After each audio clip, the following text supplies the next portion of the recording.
కొత్త మొహాలు, కొత్త బ్యాచ్, కానీ పోరాటం మాత్రం అదే. ఇంత తక్కువ సమయం ఉన్నప్పుడు ఎగ్జామ్ని ఎలా క్రాక్ చేయాలి? ఈ క్వశ్చన్ అందరి మనసులో ఉంటుంది. నాకు ఈ బ్యాచ్లో అందరి మొహంలో అదే ఎక్సైట్మెంట్, పట్టుదల కనిపిస్తోంది. ఎగ్జామ్ ఎలా క్రాక్ చేయాలి అది నేను మీకు చెప్తాను, కానీ ఎందుకు క్రాక్ చేయాలి అది మీరే నాకు చెప్పాలి. అది కూడా హానెస్ట్గా చెప్పాలి.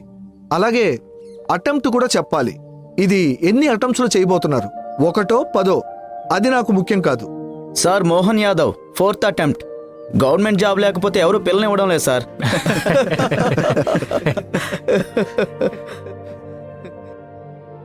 Daksh 2nd attempt. Government job is my dream sir. Deepak Sharma last attempt. Last అటెంప్టా? కానీ నీది పెద్ద వయసేం కాదుగా. వయసు వల్ల కాదు సార్, నా పరిస్థితి వల్ల లాస్ట్ అటెంప్ట్.